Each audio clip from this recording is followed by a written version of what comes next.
When my husband slid his phone across the kitchen table, my world stopped. On the screen was a social media post, my lover's brazen confession of our affair. "True love can't be hidden forever," the caption read. My stomach churned. What happens when the truth is no longer just a secret?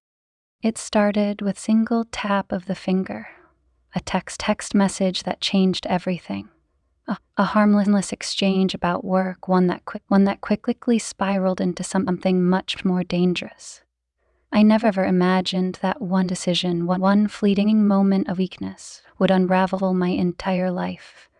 But as I stared at the screen that morning, my lover's words etched into a post for the entire world to see, I realized just how blind I had been to the consequences.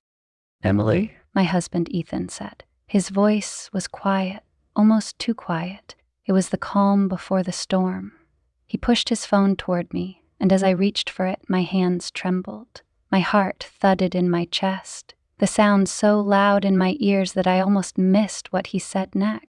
"Do you have something you want to tell me?" There it was, the question I had dreaded, the one I hoped I'd never have to face. For a moment, I thought about lying, about trying to deny what was now glaringly obvious. But then I saw the post, the image of me and my lover, blurred but unmistakable, the words beneath it dripping with arrogance. "True love can't be hidden forever." The room spun. I gripped the edge of the table to steady myself as nausea rolled through me. It was one thing to live with the secret, to hold it close and convince myself that no one would ever find out. But this was a public declaration, a flag planted for all to see. He had exposed us, left no room. I don't know what to say," I whispered. My voice cracked, the words barely audible. Ethan leaned back in his chair, arms crossed, his face unreadable. "Start with the truth." The truth. That simple word felt like a knife twisting in my chest. I had spent months avoiding it, shoving it into the dark corners of my mind where I wouldn't have to confront it. But now, under his piercing gaze, there was nowhere to hide. "It's not what it looks like," I started, instantly regretting the cliché. Ethan's lips pressed into a thin line, his knuckles white as he gripped the edge of his chair. "Oh, really?" His voice was icy, cutting. "Because it looks like you've been having an affair. And from the looks of this post, you weren't exactly keeping it low-key." I couldn't breathe. The walls of the kitchen seemed to close in around me, and the weight of my guilt crushed down on my chest. My mind raced, searching for an explanation, a justification, anything that might lessen the blow. But there was nothing I could say to undo what had already been done. "It wasn't supposed to be like this," I murmured, more to myself than to him. "I didn't mean for it to get this far." Ethan's eyes narrowed. "So it's true?" I nodded, tears stinging my eyes. Yes. There it was. The confession hung in the air between us, heavy and oppressive. For a moment, Ethan said nothing, just stared at me with an expression I couldn't quite read. Anger, hurt, disbelief. It was all there, swirling together in a storm that threatened to break. "How long?" he finally asked, his voice low. I hesitated, my throat dry. "A few months." His laugh was bitter, hollow. "A few months? And I suppose you thought I'd never find out." "No, I mean, yes, I hoped—" My voice trailed off as I realized how pathetic I sounded. "I didn't want to hurt you, Ethan." "Well, congratulations," he snapped. "Mission accomplished." The silence that followed was deafening. I wanted to say more, to explain myself, but what could I possibly say? That I was lonely? That I felt invisible in our marriage? That I had made a mistake? None of it would change the fact that I had betrayed him, that I had destroyed the trust we had spent years building. Finally, Ethan stood, his chair scraping against the tile floor, He grabbed his phone and turned to leave the room. "I need some time to think," he said over his shoulder. "Don't follow me." As the front door slammed shut behind him, I sank into the chair he had vacated, my head in my hands. My mind raced with the events of the past few months, the stolen moments, the secret texts, the lies. I had convinced myself that I could keep the two parts of my life separate, that I could have my cake and eat it too. But now, as the wreckage of my choices lay before me, I realized how foolish I had been. And then there was Liam, my lover, the man who had set this entire chain of events into motion. At first I had been drawn to his charm, his easy smile, the way he made me feel alive in a way I hadn't felt in years. But now, as I thought about his smug caption, his need to brag about what we had done, I felt a surge of anger. He hadn't just betrayed my trust, he had turned my life into a spectacle, a viral sensation for the entire world to dissect. I picked up my phone, my fingers trembling as I dialed his number. It rang twice before he answered, his voice warm and familiar. "Emily," he said, his tone filled with a confidence that made my stomach churn. "I was wondering when you'd call." "What the hell were you thinking?" I hissed, my voice low but filled with venom. "How could you post that?" He laughed, the sound infuriatingly casual. "Come on, babe, it's not like I used your name. No one even knows it's you." "That doesn't matter," I snapped. "Ethan knows. He saw it." There was a pause, and when Liam spoke again, his tone was less sure. "Oh, I didn't think." "You didn't think?" I interrupted. "That's the problem, Liam. You never think." "I'm sorry," he said, but the words felt empty. I wanted people to know how much you mean to me." I let out a bitter laugh. "You don't get it, do you? This isn't about you. You've ruined everything." Before he could respond, I hung up and threw my phone onto the table. The tears I had been holding back finally spilled over, and I buried my face in my hands. I didn't know what to do, how to fix this. All I knew was that the life I had so carefully constructed was falling apart, and I had no one to blame but myself. The morning before Ethan confronted me, life still felt manageable. Fragile, yes, but manageable.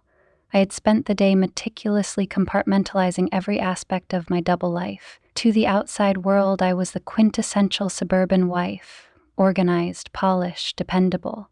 I was the woman who made perfect potluck casseroles and remembered birthdays without fail. To Ethan, I was Emily, the devoted wife who always smiled at the right moments and kept his world running smoothly. But to Liam, I was someone else entirely. I wasn't a wife, a homemaker, or anyone's anchor. I was a woman rediscovering herself, a woman swept up in passion and adrenaline.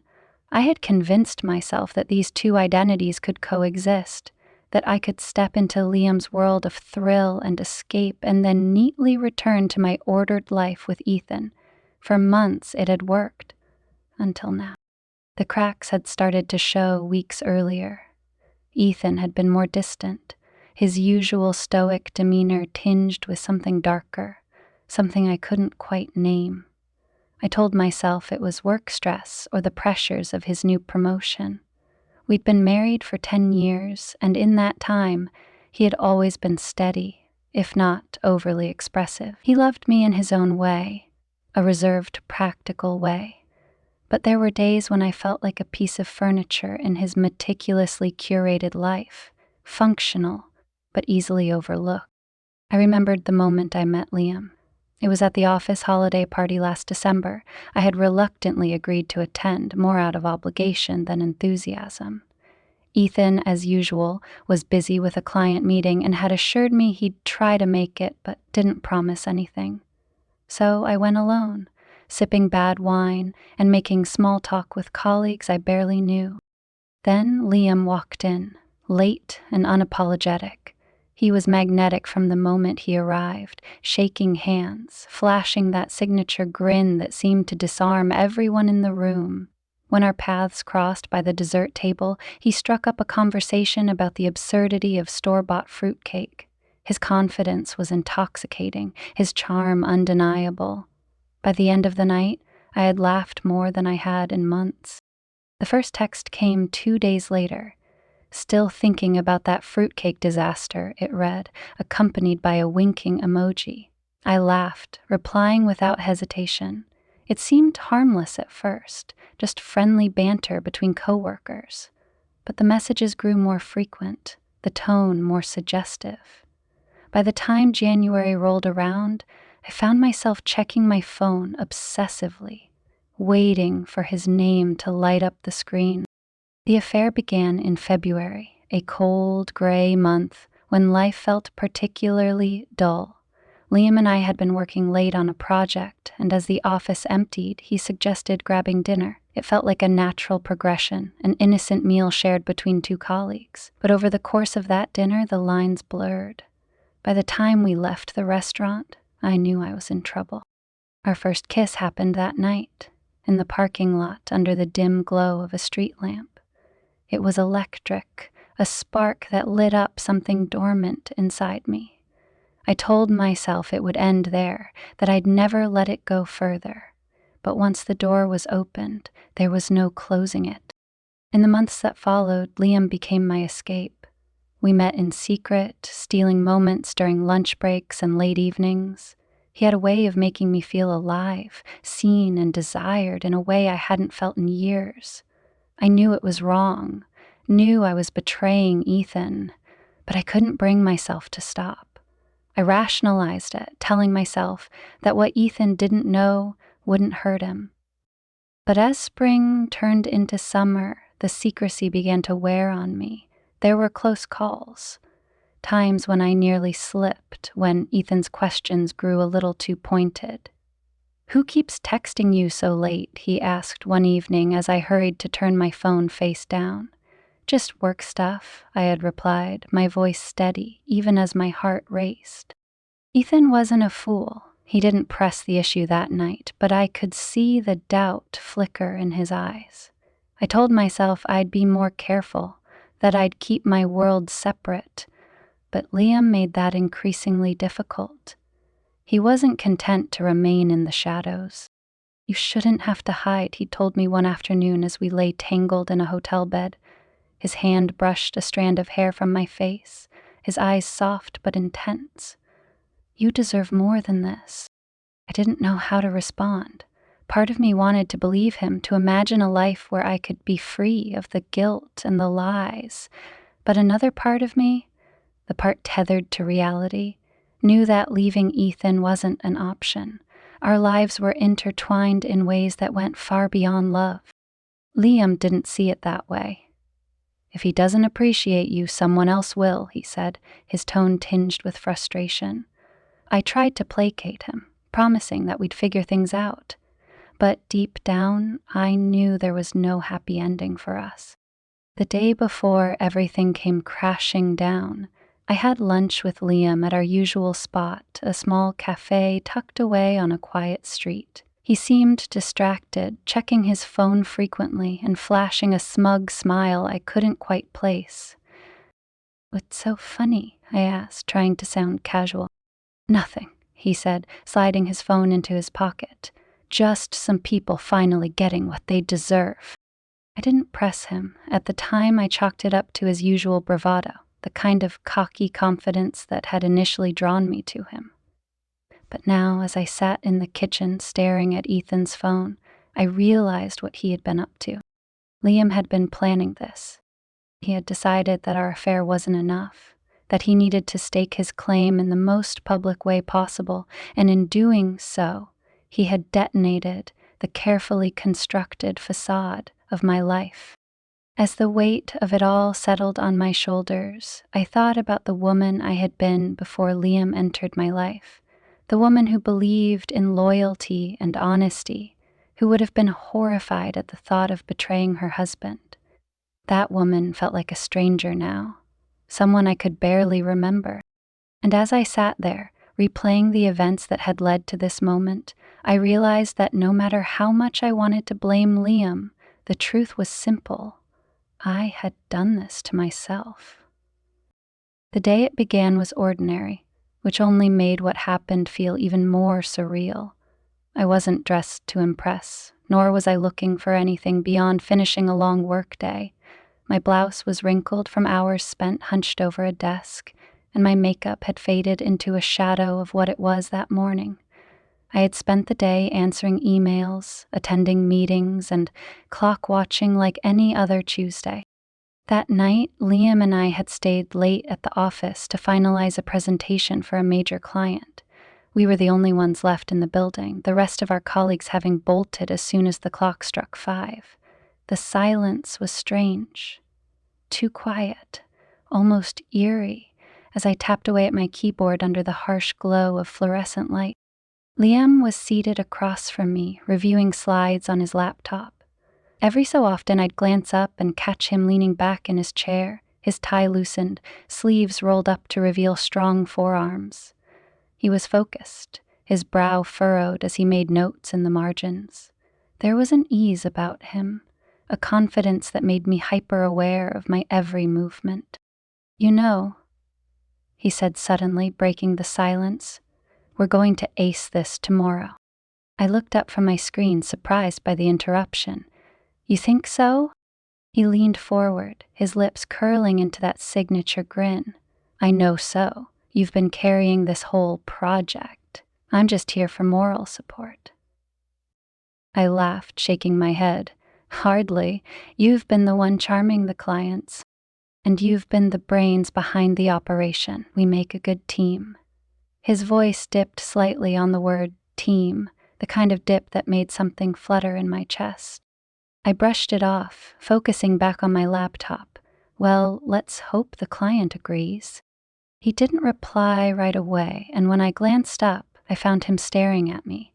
His gaze was steady, unreadable, and it made me feel exposed in a way I wasn't prepared for. "Voila," I asked, trying to sound casual. "Nothing," he said, his voice soft. "Just, I don't think you realize how incredible you are." I froze. The words hung in the air between us, heavy and unexpected. I opened my mouth to respond, but nothing came out. It had been years since someone had looked at me like that, let alone said something like that. "You must be exhausted," he continued, his tone shifting to something lighter, less loaded. "How about I grab us some coffee?" "Sure," I said, grateful for the distraction. As he disappeared down the hallway, I let out a breath I didn't realize I'd been holding. My heart was pounding, and I couldn't shake the feeling that something had shifted between us. It was subtle, unspoken, but it was there, a spark I couldn't ignore. When Liam returned with 2 steaming cups of coffee, I forced myself to focus on the task at hand. We worked in silence for another hour, the tension simmering beneath the surface, but never boiling over. By the time we wrapped up, it was nearly midnight. "You need a ride home?" he asked as we packed up our things. "No, I'm good," I said quickly, slinging my bag over my shoulder. "I drove." "All right," he said, his voice casual. "But let me walk you to your car, it's late." I hesitated, wanting to refuse, but knowing it would seem strange. "Okay, thanks." We rode the elevator down to the parking garage in silence. The air was thick, charged with an unspoken energy that made my skin tingle. When the doors opened, I led the way to my car, my footsteps echoing in the empty garage. Yes, I said, stopping beside my car. I fished my keys out of my bag, fumbling slightly in my haste to get inside and end whatever this was. But Liam didn't step back. Instead, he moved closer, his hand brushing mine as I tried to unlock the door. I froze, my breath catching in my throat. "Emily," he said softly, his voice barely above a whisper. The way he said my name made something inside me crack open. I turned to face him, and in that moment the world seemed to shrink until it was just the two of us. The fluorescent lights cast a soft glow over his face, highlighting the sharp angles of his jaw, the intensity in his eyes. I knew I should step back, put distance between us, but I couldn't move. I don't want to overstep, he said, his voice hesitant but firm, but I can't stop thinking about you. My heart was pounding so loudly I was sure he could hear it. Liam, Before I could finish, he leaned in, his lips capturing mine in a kiss that stole the air from my lungs. It was soft at first, tentative, as if he was giving me the chance to pull away. But when I didn't, it deepened, the heat between us igniting like a match struck in the dark. Every rational thought fled my mind.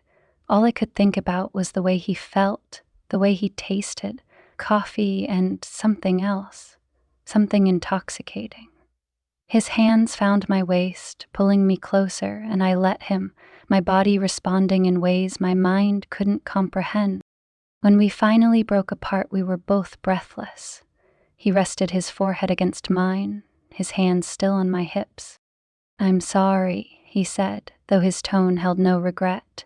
I couldn't help myself.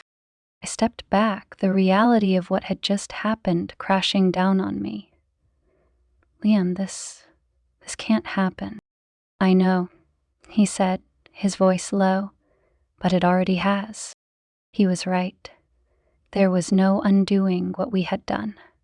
The line had been crossed, and there was no going back. "I should go," I said, my voice shaky.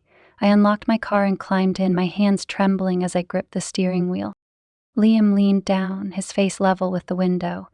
"Emily," he said, his voice filled with something I couldn't quite name, "if you change your mind, you know where to find me."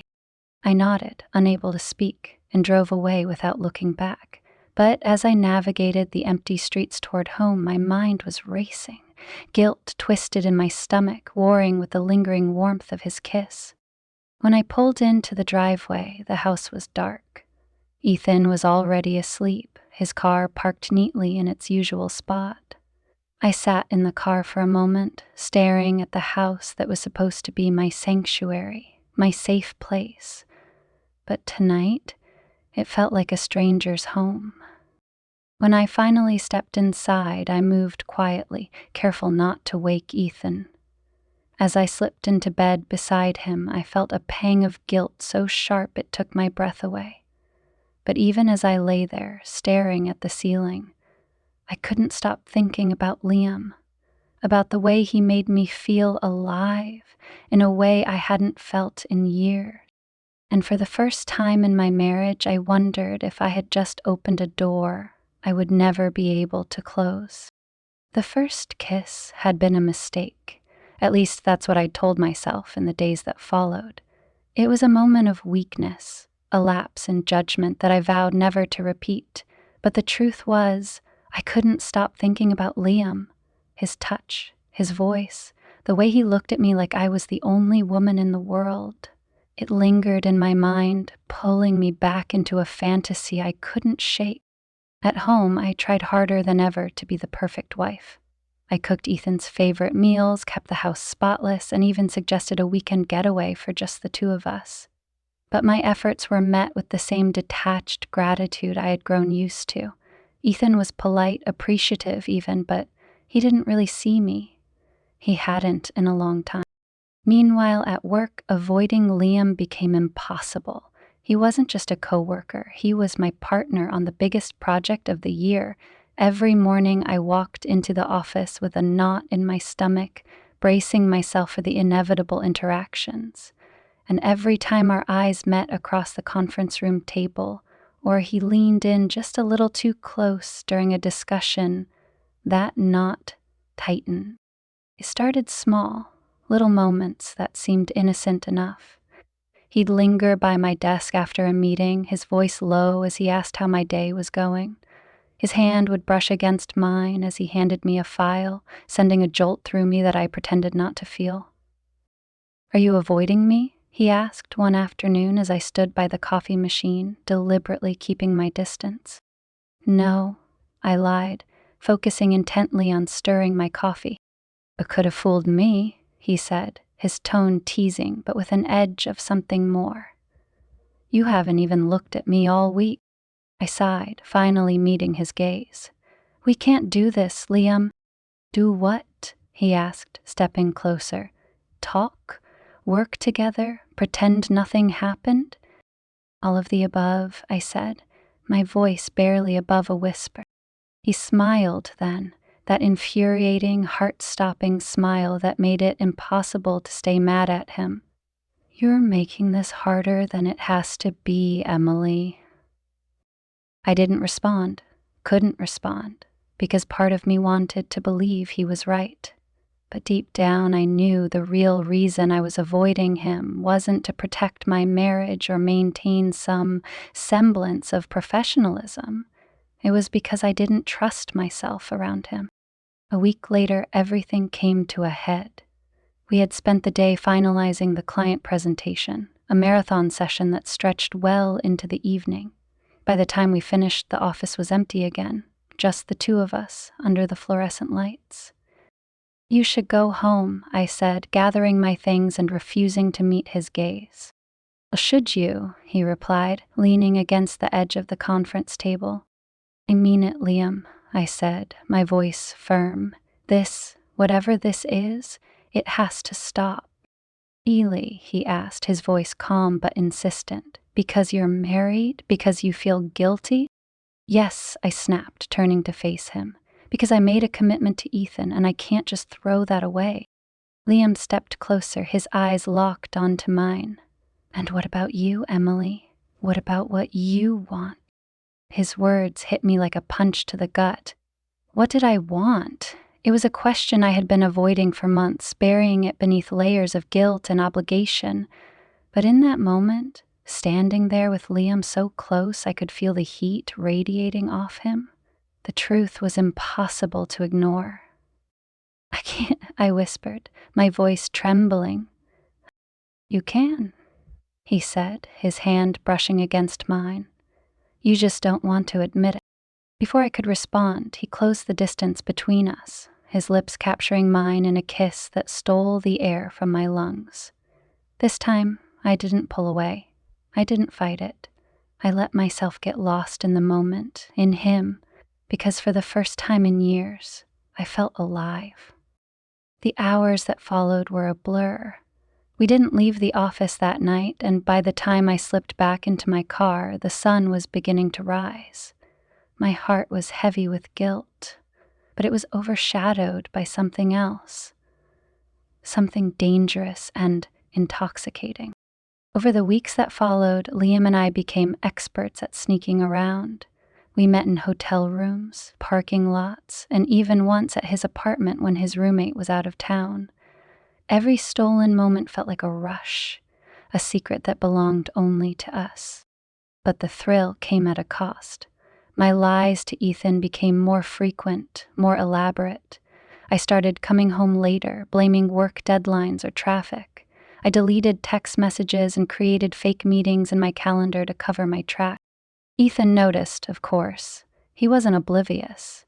You've been working late a lot lately, he said one evening as we sat down to dinner. It's just this project, I said, forcing a smile. It'll calm down soon, I promise. He nodded, but the doubt in his eyes was unmistakable. As the affair continued, Liam became bolder, less cautious. He started texting me at all hours, sending messages that were far from subtle. Can't stop thinking about last night, he wrote one morning, followed by a winking emoji. Be careful, I replied, my stomach twisting in knots. Relax, he texted back. No one's going to find out. But I wasn't so sure. The closer we got, the harder it became to keep my lives separate. I found myself constantly looking over my shoulder, dreading the moment when everything would come crashing down. And then there was Liam's growing impatience. He wanted more than stolen moments and secret rendezvous. You can't keep living like this, he said one night as we lay tangled in the sheets. You deserve to be happy, Emily. I am happy, I said, though the words felt hollow even as I spoke them. Leap him? Liam asked, his voice skeptical. I didn't answer, and the silence spoke volumes. The turning point came one afternoon when Liam showed up at my office unannounced. I'd been in a meeting with Ethan, who had stopped by to take me to lunch, when I saw Liam's name pop up on my phone. "Who's that?" Ethan asked, glancing at the screen. "Just work," I said quickly, silencing the call.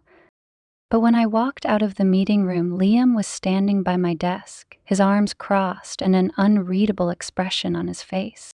"What are you doing here?" I hissed, pulling him aside. "I needed to see you," he said, his voice low.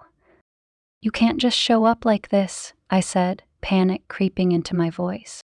"I don't care," he said, his tone firm. "I'm tired of pretending, Emily. You need to make a choice." The words hit me like a freight train. For months, I had been living in two worlds, convincing myself that I could keep them separate forever, but Liam was right. I couldn't keep pretending.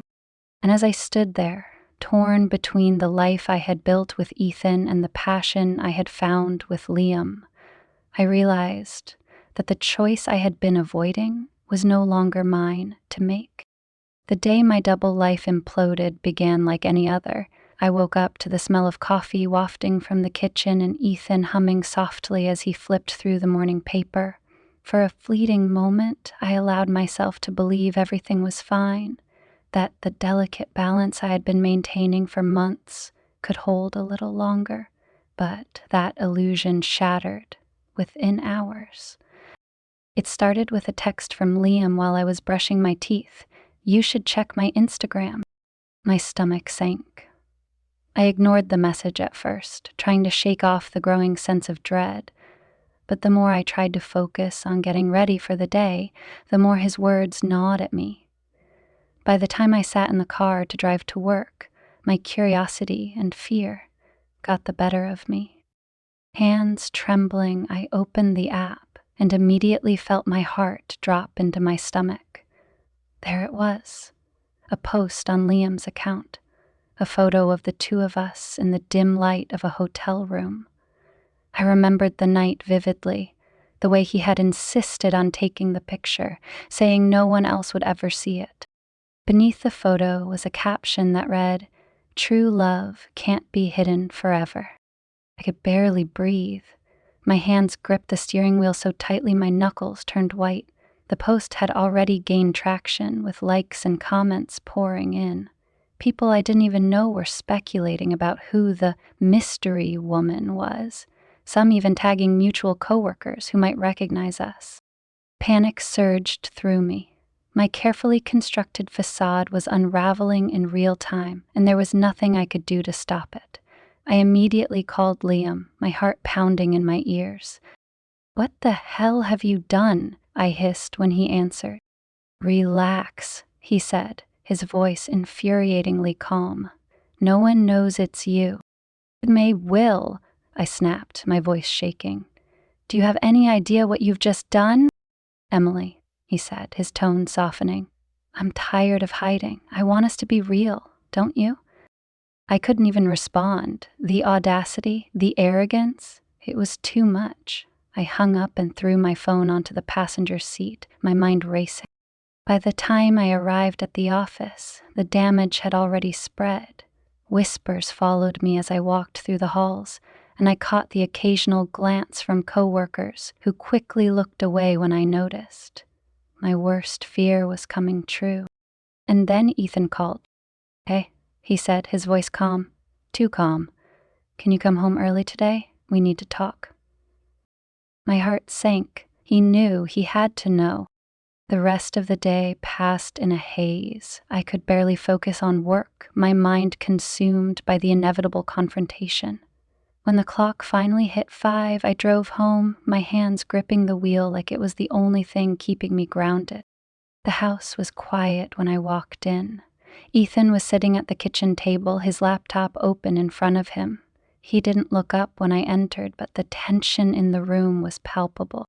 "Hey," I said, my voice trembling. He closed his laptop and slid it across the table toward me. "Sit," he said, his tone devoid of emotion. I obeyed, my legs feeling like they might give out beneath me. My eyes darted to the screen, and there it was. Liam's post, blown up on the screen like a billboard advertising my betrayal. "Do you have something you want to tell me?" Ethan asked, his voice calm but icy. I opened my mouth to speak, but the words wouldn't come. My mind raced, searching for an explanation, an excuse, anything that might lessen the blow. But there was nothing. I'm sorry," I finally whispered. He leaned back in his chair, crossing his arms over his chest. "Sorry? For what, Emily? For lying?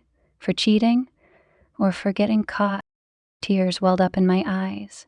"It wasn't supposed to happen like this." "Like this," he repeated, his voice rising. "So you were planning on it happening some other way. What was your plan, Emily? To keep lying to me while you carried on with him behind my back?" I couldn't meet his eyes. The weight of his anger, his hurt, was unbearable. "How long?" he asked, his voice low. "A few months," I admitted, my voice barely above a whisper. He let out a bitter laugh, running a hand through his hair. "A few months," he repeated. "And here I was thinking we were happy, thinking you were happy." "I am," I said quickly. "Ethan, I never stopped loving you. This wasn't about you." "Well, don't give me that crap," he snapped, his voice sharp. "You don't get to cheat on me and then tell me it's not about me. You don't get to rewrite the rules of our marriage to suit your selfish whims." His words cut deeper than I thought possible, but I knew I deserved every one of them. "I made a mistake," I said, tears streaming down my face. "A horrible, unforgivable mistake. But please, Ethan, don't let this destroy us. We can fix this." "Fix this?" he repeated, his voice dripping with disbelief. "How exactly do you propose we fix this, Emily? Do you think you can just say you're sorry and we'll go back to the way things were?" "I'll do anything," I said, desperation creeping into my voice. "Therapy, counseling, whatever it takes. I can't lose you." He stared at me for what felt like an eternity, his expression unreadable. Finally, he stood, grabbing his phone from the table. "I need time to think," he said, his voice cold. "Don't follow me." The front door slammed behind him, and the silence that followed was deafening. I sat there for hours, replaying the conversation in my mind, the weight of my guilt pressing down on me like a physical force. When my phone buzzed, I half hoped it was Ethan, but it was Liam. "You okay?" the message read. Fury surged through me, pushing aside the guilt and shame, if only for a moment. I didn't reply. Instead, I blocked his number and deleted his contact information. For the first time, I saw him for what he truly was. A selfish, reckless man who had dragged me into a mess I wasn't sure I could ever escape. By the time Ethan returned late that night, I was still sitting at the kitchen table, my eyes swollen from crying. He didn't say a word, just grabbed a blanket from the couch and went to the guest room. But I stayed awake long after he had gone to bed, staring at the darkened screen of his laptop. The photo of Liam and me was seared into my mind, a constant reminder of everything I had lost. The next morning, the house felt heavy, like the air itself had thickened overnight. Ethan hadn't spoken a word to me since walking through the door the night before. I heard him moving around in the guest room, and when I finally worked up the courage to peek in, I saw that he had grabbed a duffel bag from the closet. My chest tightened. Was he leaving? I tiptoed into the kitchen, desperate to find a way to reach him. My mind raced with potential openings, apologies, anything that might convince him to stay and hear me out. But when he finally appeared in the doorway, his face was unreadable, his demeanor cold and distant. "Are you leaving?" I asked, my voice small and shaky. He shrugged, setting the duffel on the counter. "I haven't decided yet." The ambiguity was like a knife to the gut. "Ethan, please, can we talk? Really talk?" He glanced at me, his expression hard. "Talk? Now you want to talk, Emily? Where was all this communication when you decided to throw our marriage under the bus?" I flinched at the venom in his words, but I forced myself to push through. "I know I've hurt you. Hurt me, he interrupted, laughing bitterly. You didn't just hurt me, Emily. You humiliated me. Do you know what it's like to have people whispering behind your back, to wonder how many of them knew before I did? I opened my mouth to respond, but he wasn't finished. You think you're the only one who's been unhappy? That I haven't noticed how distant we've been? But instead of coming to me, you went to him, and now, thanks to that post, it's not just my private humiliation, it's public. Tears burned in my eyes as I tried to find the right words, but nothing felt sufficient. I don't know how to make this right, I admitted, my voice breaking. But I want to try. I need to try. He crossed his arms, leaning against the counter. Why, Emily? Why now? Is it because you're sorry, or is it because you got caught? I wanted to say I was sorry, that I'd been sorry long before the truth came out, but as I opened my mouth, the words caught in my throat. Deep down, I knew he wouldn't believe me. Not yet, maybe not ever. Instead, I said, I never stopped loving you. Ethan's laugh was sharp, cutting. Loving me? Is that what you call it? Because I don't think love looks like sneaking around behind someone's back. I stepped closer, my hands trembling. I made a mistake, Ethan, a terrible, selfish mistake, but it doesn't mean I stopped caring about you. He shook his head, his jaw tightening. You didn't just make a mistake, Emily. You made a choice. Over and over again, you chose him. The weight of his words settled over me like a lead blanket. He was right. This wasn't a single lapse in judgment. It was months of decisions, texts, meetings, hotel rooms, that I had justified to myself one small betrayal at a time.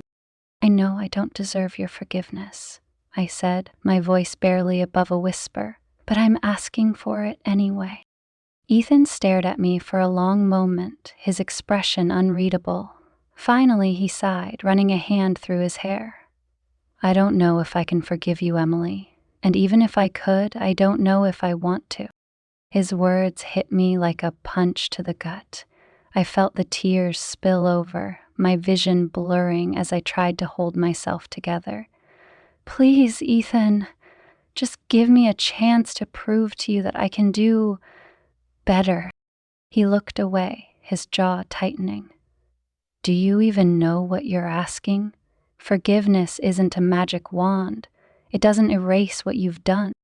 I know, I said quickly. I know it'll take time, but I'm willing to do whatever it takes. He turned back to me, his eyes filled with a mix of anger and something else. Something softer, more vulnerable. Do you even understand why I'm angry, Emily? It's not just about the betrayal. It's the lies, the months of deception. How can I trust anything you say now? I'll earn it back, I said, my voice trembling. Whatever it takes, I'll do it. Just don't give up on us. Ethan's shoulders slumped, and for the first time I saw the depth of his exhaustion. This wasn't just anger, it was heartbreak. And I had caused it. I don't know, Emily, he said finally, his voice quieter now. I don't know if I have it in me to keep fighting for something that feels so broken. The room fell silent, the weight of his words settling between us like a physical barrier. I wanted to close the distance, to reach for him, but I was afraid he'd pull away. What about counseling? I asked, my voice tentative. Maybe if we talk to someone we can figure this out together. He hesitated, his brow furrowing. Counseling? I nodded, desperate for a lifeline. It's not going to fix everything, but it's a start. Please, Ethan. Don't walk away without trying. He studied me for what felt like an eternity, his expression unreadable. Finally, he let out a long breath and nodded. Fine, counseling. But don't think this means everything's forgiven. Of course not, I said quickly, relief flooding through me. I just want a chance to make things right. Ethan stood there for a moment longer before grabbing his duffel bag from the counter. I'm going to stay with my brother for a few days, he said. I need space to figure out what I want. I nodded, swallowing the lump in my throat. Take all the time you need. He walked to the door, pausing with his hand on the handle. You should know, he said, his voice heavy.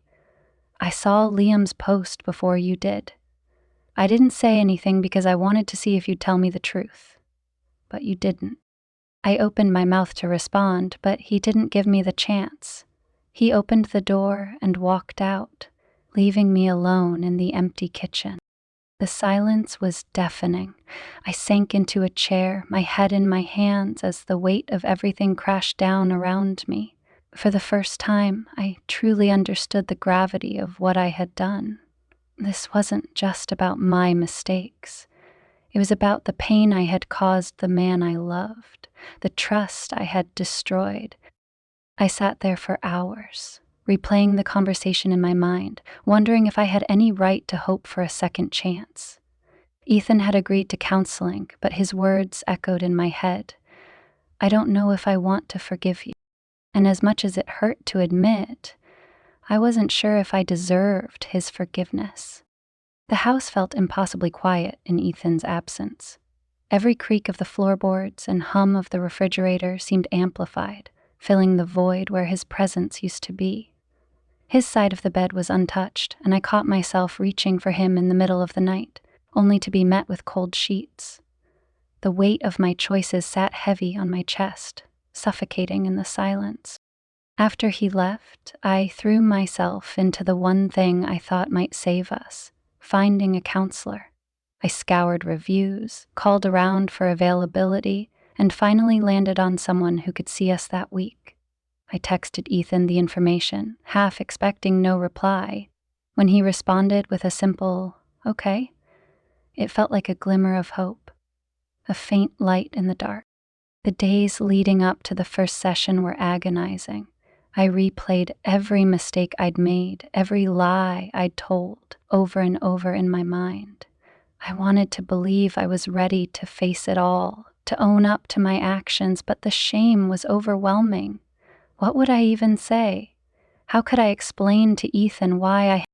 When the day of the session arrived, I arrived early, my stomach twisting in knots.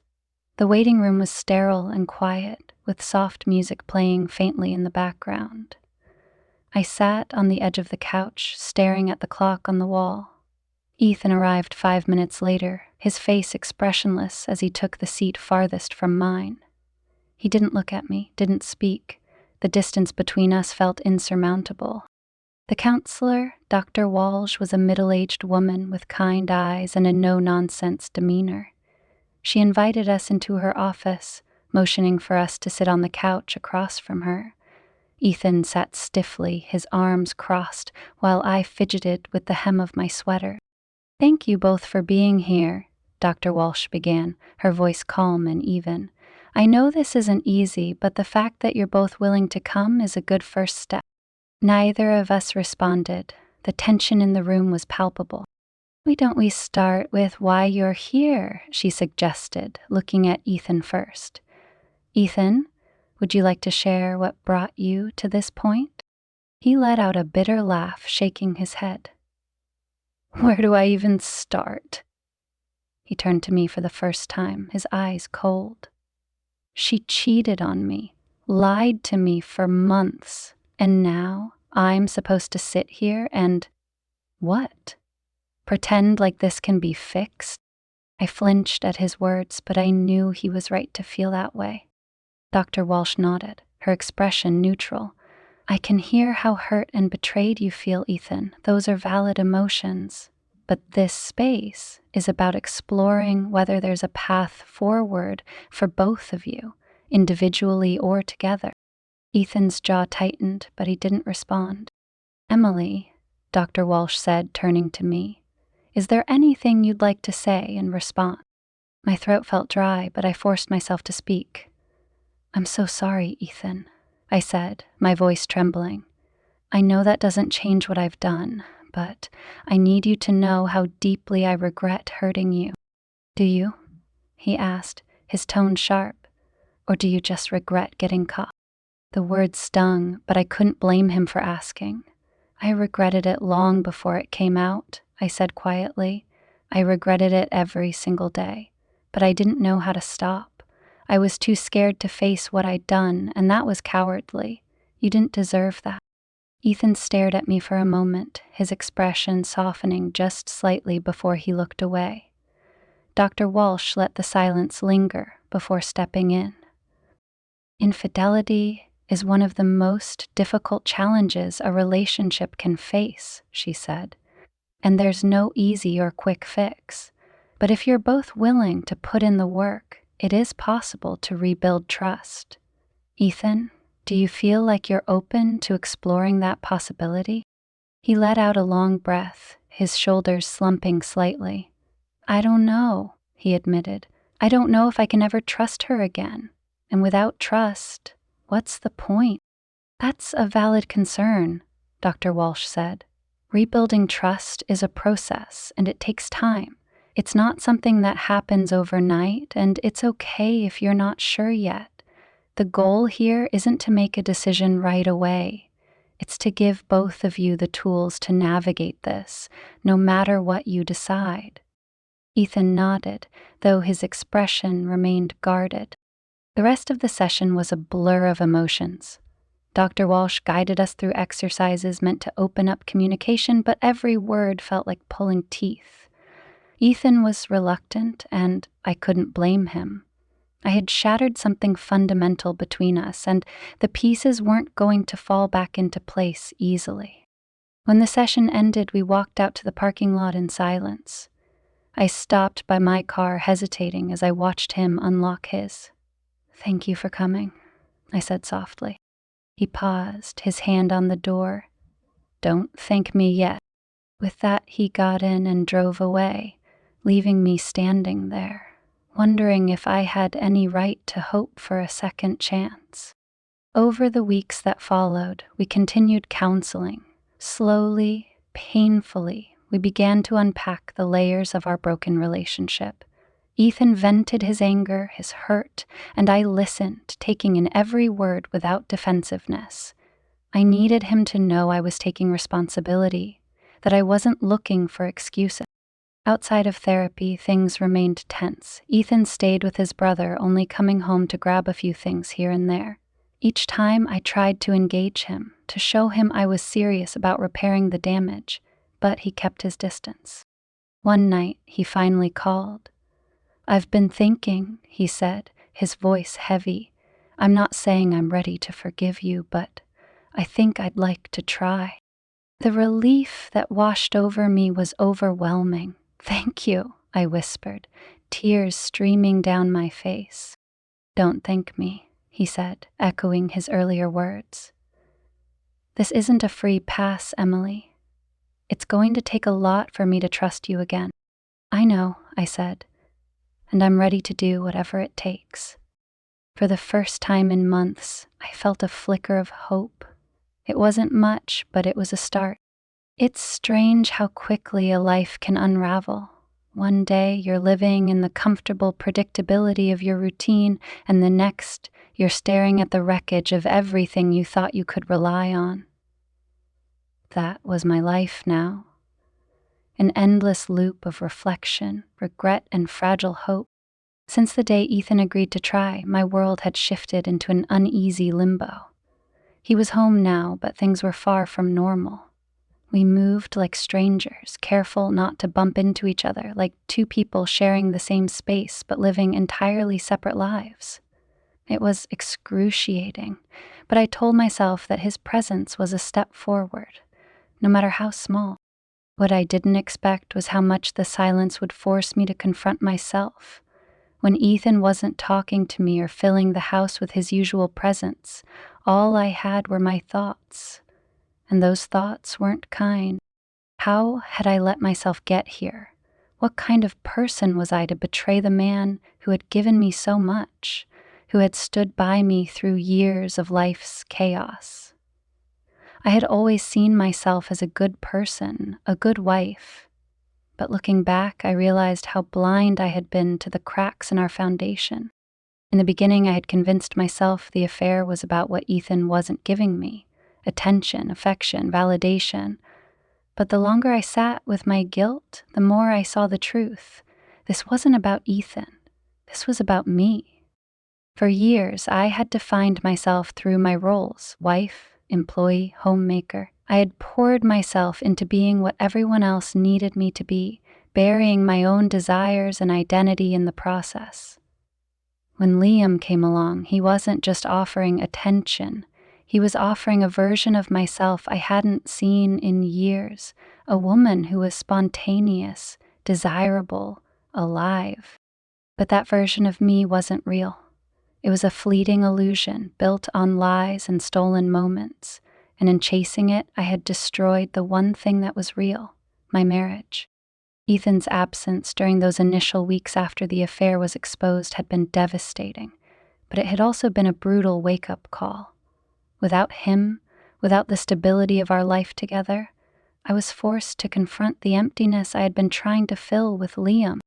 Now, with Ethan back home, I had a second chance, not just to rebuild our marriage, but to rebuild myself. The first sign that things were shifting came one evening over dinner. It was the first time in weeks that Ethan and I sat down at the table together instead of eating in separate rooms. The silence between us was heavy, but it wasn't hostile. It felt like the kind of silence where something new might grow if given the chance. "I started therapy," I said, breaking the quiet. Ethan looked up from his plate, his expression cautious. "On your own?" I nodded. I thought it might help me figure out why I did what I did. I want to understand myself better, so I don't make the same mistakes again." He didn't respond right away, but I saw a flicker of something in his eyes. Curiosity, maybe even the faintest glimmer of respect. "Answered good," he said finally. "I think it's a good idea." It wasn't much, but it felt monumental. For the first time in months, I felt like he saw me, not just as the woman who had betrayed him, but as someone trying to change. In therapy, I unpacked parts of myself I hadn't touched in years. I talked about the pressure I felt to be perfect, the ways I had buried my own needs to keep the peace in my marriage. But most of all, I confronted the loneliness I had refused to admit, even to myself. It was painful work.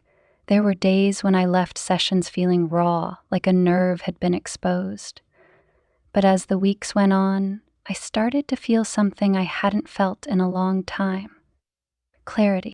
The more I understood myself, the more I realized how much I had taken Ethan for granted.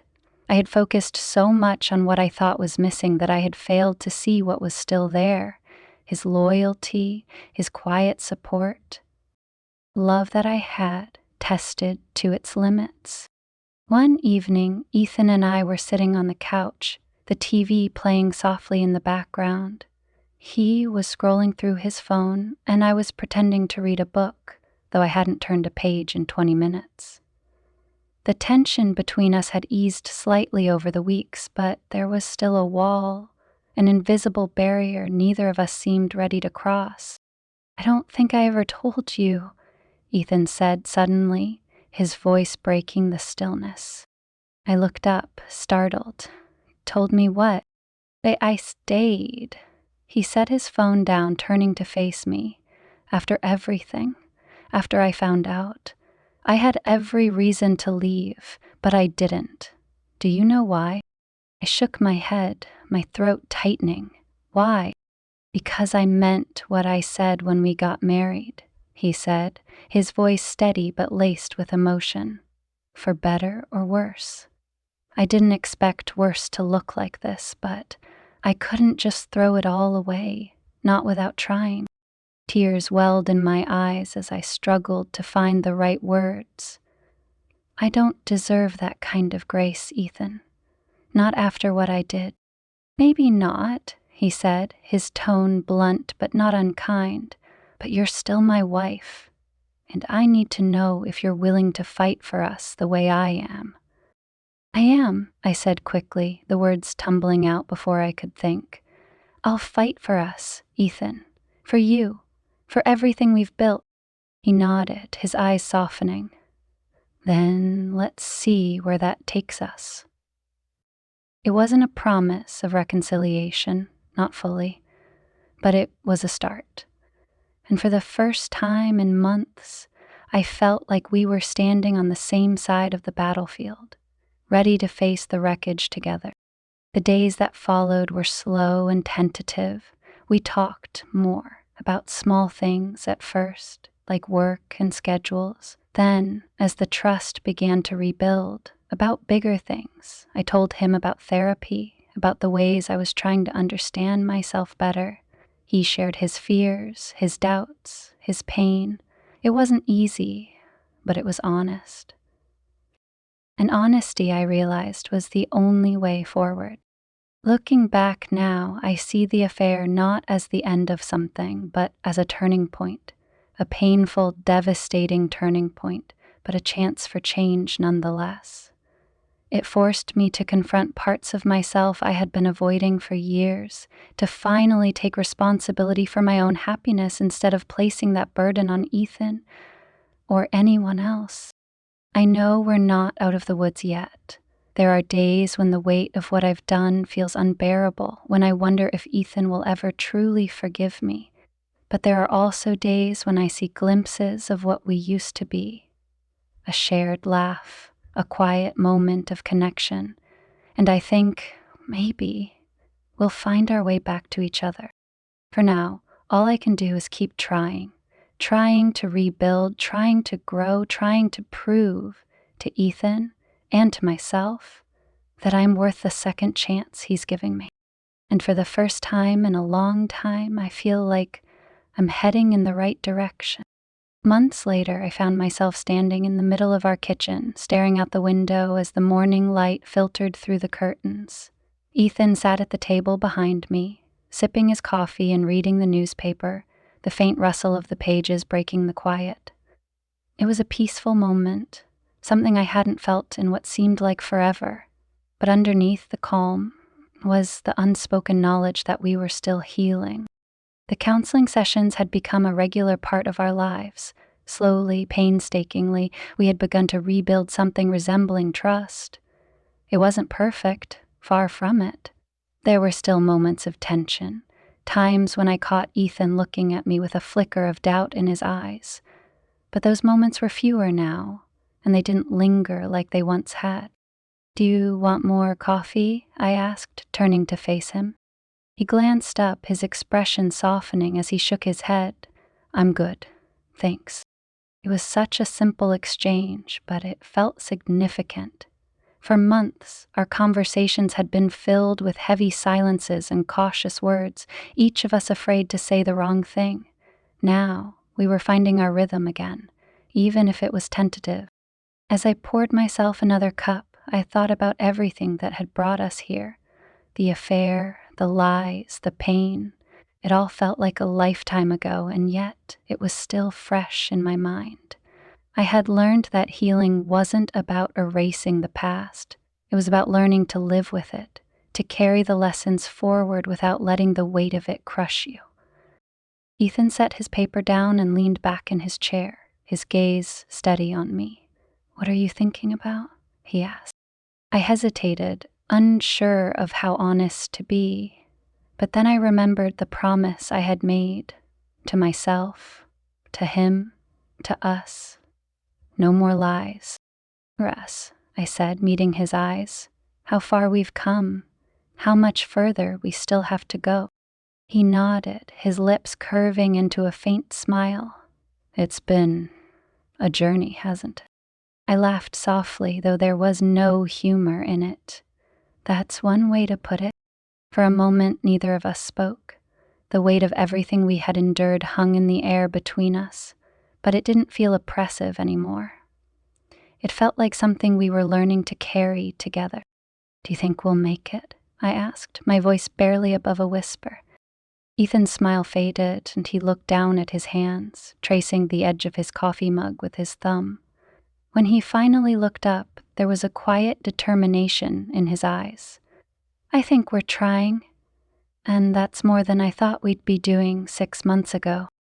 It wasn't the answer I had hoped for, but it was honest, and for the first time in a long time, that was enough. "I'll keep trying," I said, my voice steady, "for as long as it takes." He reached across the table, his hand resting lightly on mine. It wasn't a grand gesture, but it was enough to send a wave of relief through me. We weren't fixed, we weren't healed, but we were here, together, and that was a start. As I stood there, his hand warm against mine, I realized that the future wasn't something I could control or predict. All I could do was show up every day, do the work, and hope that one day we would find our way back to the love that had once been so easy. And maybe, just maybe, we would be stronger for everything we had survived.